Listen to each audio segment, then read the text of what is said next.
কি ছবি ধরা পড়লো? হাতাহাতির ছবি, ভাঙচুরের ছবি, পুলিশের লাঠিচার্জের ছবি। কোথায়? বহরমপুরে সমবায় ভোট, সমবায় সমিতির ভোট, আর তাতেই রীতিমতো উত্তেজনার পরিস্থিতি। তৃণমূল ও কংগ্রেসের মধ্যেই সংঘর্ষ, দুপক্ষেরই কয়েকজন জখমও হন, কয়েকজনকে আটকও করেছে পুলিশ।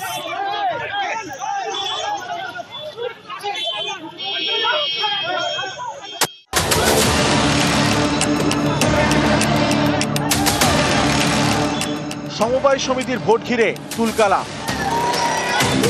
মারামারি, ভাঙচুর, পুলিশের লাঠিচার্জ।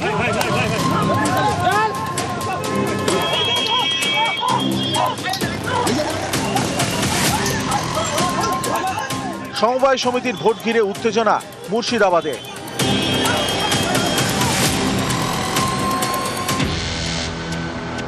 রবিবার বহরমপুরের দৌলতাবাদে সমবায় সমিতির ভোট ঘিরে ধুন্ধুমার।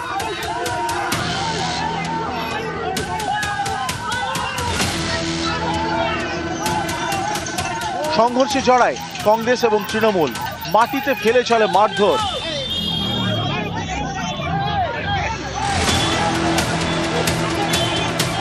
পুলিশের সামনে হাতাহাতি।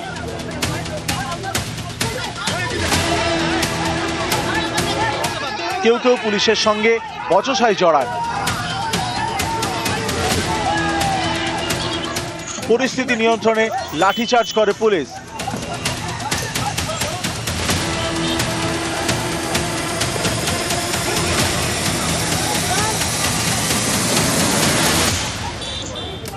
আমরা চাইছি যে সুস্থভাবে ভোট হোক। মনোজ চক্রবর্তী আসলো, এসে এই অশান্তিটা বাধি দিল। আমরা এখানে সব জড়িত হয়েছি। লোকজন হঠাৎ বলে পুলিশকে অর্ডার দিল, দিয়ে একবারে সব মারপিট। আমাদের টিএমসি লোকে অনেক মাথা টাথা ফেটে গেছে, প্রধানের ড্রাইভার জখম হয়েছে। মিনিট 15 শান্তিপূর্ণ হয়েছিল। তারপর থেকেই ওরা জনরোষের জনচাপে বুঝতে পারে যে আমাদের মাটি আলগা। বাইরে থেকে লোকজন নিয়ে এসে তারা এই জিনিস করে এবং নেতৃত্ব দেয় আইজুদ্দিন, পঞ্চায়েত সমিতির সভাপতি। আমরা কোনোদিন হামলা করিনি, হামলা করব না, এবং এ সমস্ত কথা শাক দিয়ে মাছ ঢাকার সমতুল। দৌলতাবাদের এসকে ইউএস লিমিটেড সমবায় সমিতির মোট আসন সংখ্যা 42। সব আসনেই প্রার্থী দেয় কংগ্রেস এবং তৃণমূল। ভোট শুরুর কিছুক্ষণ পরেই মারামারি শুরু। দুপক্ষেরই কয়েকজন জখম হন, বেশ কয়েকজনকে আটক করে দৌলতাবাদ থানার পুলিশ। নির্বাচন করতে দেওয়া হবে না, নির্বাচনে অংশগ্রহণ করতে দেওয়া যাবে না, ওটা বাংলাতে এরকম চলছে।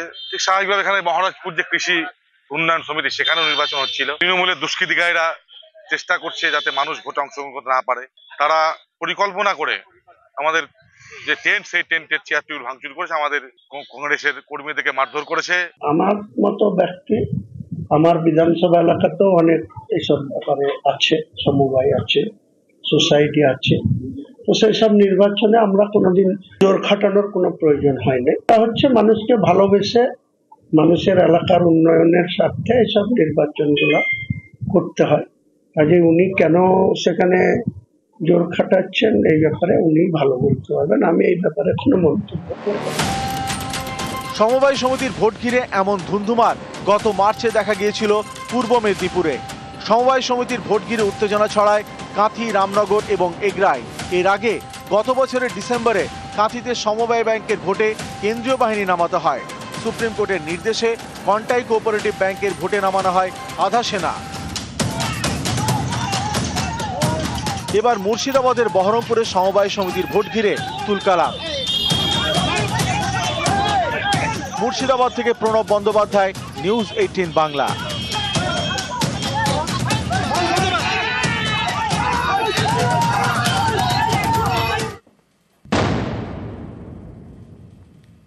ডাক্তারের বাড়িতে সিবিআই। কেন ডাক্তারকে গ্রেপ্তার করা হলো? ঘুষ নেওয়ার অভিযোগ রয়েছে তার বিরুদ্ধে। গ্রেপ্তার করা হয়েছে মুর্শিদাবাদ মেডিকেলের চিকিৎসককে গ্রেপ্তার করলো সিবিআই। কর্ণাটকের মেডিকেল কলেজে সুবিধে পাইয়ে দেওয়ার অভিযোগ চিকিৎসক তপন কুমার জানার বিরুদ্ধে। 10 লক্ষ টাকা ঘুষ নেওয়ার সময় গ্রেপ্তার চিকিৎসক তপন কুমার জানা। বর্ধমানে চিকিৎসকের বাড়িতেই তল্লাশি। কাল রাত থেকে আজ সকাল পর্যন্ত তল্লাশি।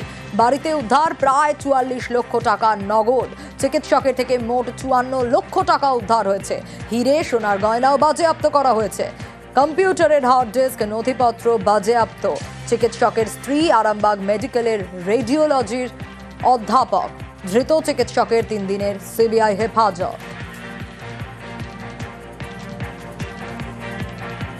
কালকে কি সিবিআই এসেছিলেন? হ্যাঁ এসেছিলেন, ওনাদের সার্চ ওয়ারেন্ট নিয়ে এসেছিলেন যে আমরা একটা বাড়িটা সার্চ করবো, আমাদের এই ইয়ে আছে মানে এই অর্ডার আছে আর কি। হ্যাঁ, কি কারণে কিছু করেছেন না সেই সব কিছু আমি জানি না। ডক্টর তপন কুমার জানা, উনি কি মুর্শিদাবাদ মেডিকেল কলেজের অ্যানাটমির এই চোখ হ্যাঁ আছে? হ্যাঁ, ওর সঙ্গে যোগাযোগ হয়নি। আপনি কি ম্যাম রেডিওলজি ডিপার্টমেন্টে আরামবাগ মেডিকেল কলেজে আছেন হ্যাঁ প্রফেসর? হ্যাঁ, এই 10:30-15 হ্যাঁ। আর গেলেন তখন সকালে হ্যাঁ কটার সময়? সকালে 6:30 এরকম 7:30। কজন এসেছেন? এসেছিলেন না কয়েকজন, বেশ কয়েকজন, 5-6 জন। আচ্ছা, কখনো শুনেছেন তীর ধনুক নিয়ে অফিসে হামলা করা হচ্ছে? কিন্তু লখনৌয়ে এরকমই একটা ঘটনা ঘটেছে। হ্যাঁ, সেই সিসি ক্যামেরা ফুটেজ দেখাবো আপনাদের, যেখানে সবটা ধরা পড়েছে। লখনৌয়ে তীর ধনুক নিয়ে একেবারে সিবিআই অফিসে এক ব্যক্তির হামলা। আর কাকে লক্ষ্য করে পর পর তীর ছুটতে থাকে দেখুন, দেখাচ্ছি সেই ছবি। সিবিআই এর এএসআই কে লক্ষ্য করেই পর পর তীর ছুটছেন। দেখুন সেই ছবি দেখাচ্ছি। এএসআই কে পর পর তীর, যাকে তীর ছুড়ছেন তিনি এএসআই। দেখুন, যিনি ভিতরে ঢুকে গেলেন, কারণ পর পর তাকে লক্ষ্য করে তীর ছোড়া হয়েছে। আর তারপর কি হলো, হামলাকারী যিনি, তাকে পাল্টা লাঠি পেটা করা হলো। হামলাকারীকে লাঠি দিয়ে মার, গ্রেপ্তারও করা হয়েছে। কিন্তু স্বাভাবিকভাবেই প্রশ্ন উঠবে যে কেন এই পরিস্থিতি, কেন এই হামলা? আপনাদের জানিয়ে রাখি, এই যে আক্রান্ত এএসআই যাকে লক্ষ্য করে তীর ছোড়া হচ্ছিল, 1993-এ রেলে দুর্নীতির তদন্তকারী। আর তদন্তের পর চাকরি থেকে বহিষ্কার করা হয় রেলের গ্যাংম্যান দীনেশ, অর্থাৎ এই হামলাকারীকে। আর সেই আক্রোশেই হামলা বলে পুলিশ অনুমান করছে, কারণ আগেও পুলিশের ওপর হামলার অভিযোগ রয়েছে তার বিরুদ্ধে। শুধু তাই নয়, জেল খাটতে হয়েছে দীনেশকে।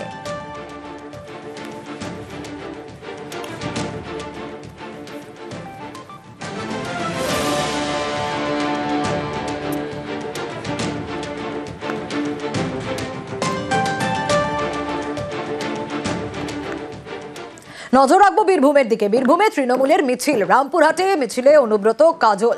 কেন্দ্রের বিরুদ্ধে বঞ্চনার অভিযোগে মিছিলে কোর কমিটির সদস্যরা। দেখাচ্ছি সেই ছবি, তৃণমূলের মিছিল, রামপুরহাটে মিছিল, যেখানে অনুব্রত মণ্ডল, কাজল শেখ রয়েছেন। কেন্দ্রের বিরুদ্ধে বঞ্চনার অভিযোগ, তাই এই মিছিল। আর মিছিলে কোর কমিটির সদস্যরা।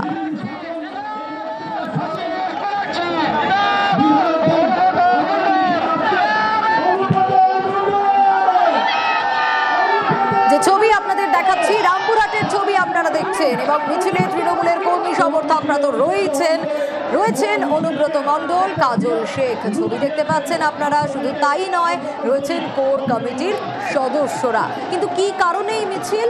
কেন্দ্রের বিরুদ্ধে বঞ্চনার অভিযোগ, সেই অভিযোগেই এই মিছিল।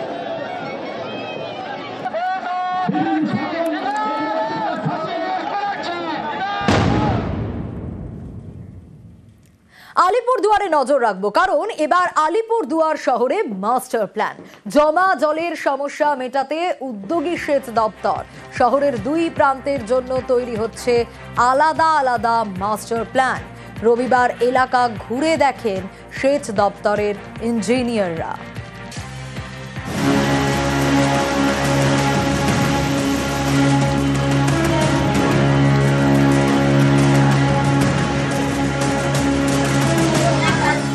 বৃষ্টি হলেই রাস্তায় জল, ঘরেও জল, চরম দুর্ভোগ। আলিপুরদুয়ার শহরের এই জল যন্ত্রণার ছবি বদলাতে উদ্যোগী সেচ দপ্তর।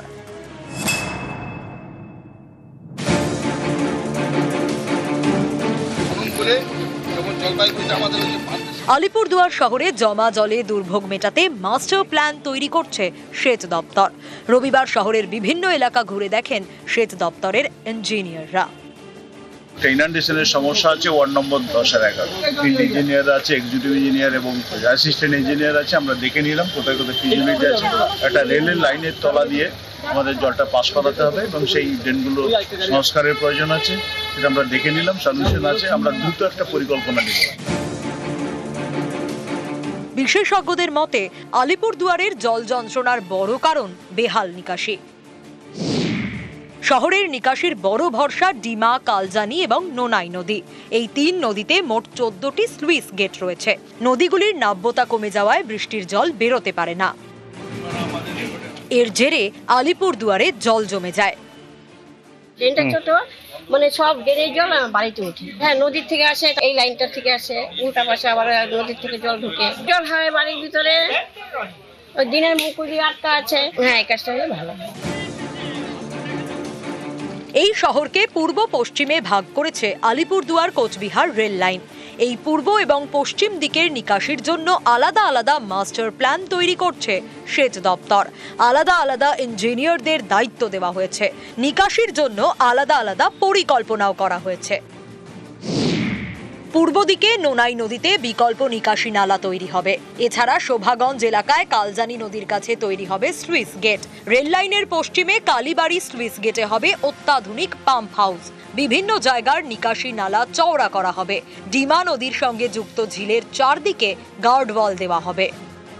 আমাদের যে জলগুলো ন্যাচারাল ওয়েতে শোভাগঞ্জ বাস টার্মিনাসের পাশ দিয়ে স্লুইস গেট দিয়ে কালজানি নদীতে পড়ার কথা, সেখানেও একটা অবস্ট্রাকশন দীর্ঘদিন থেকে হচ্ছে। পাশে নোনাই নদী আছে, সেই নোনাই নদীতে শহরের একটা বিরাট অংশের জল যদি সঠিকভাবে নিয়ে আসা যায়, তাহলে আলিপুরদুয়ার শহরের 5 নম্বর ওয়ার্ড, আলিপুরদুয়ার শহরের 14 নম্বর ওয়ার্ড, 20 নম্বর ওয়ার্ড, 17 নম্বর ওয়ার্ডের একাংশ খুব উপকৃত হবে। আলিপুরদুয়ার থেকে রাজকুমার কর্মকার, নিউজ 18 বাংলা।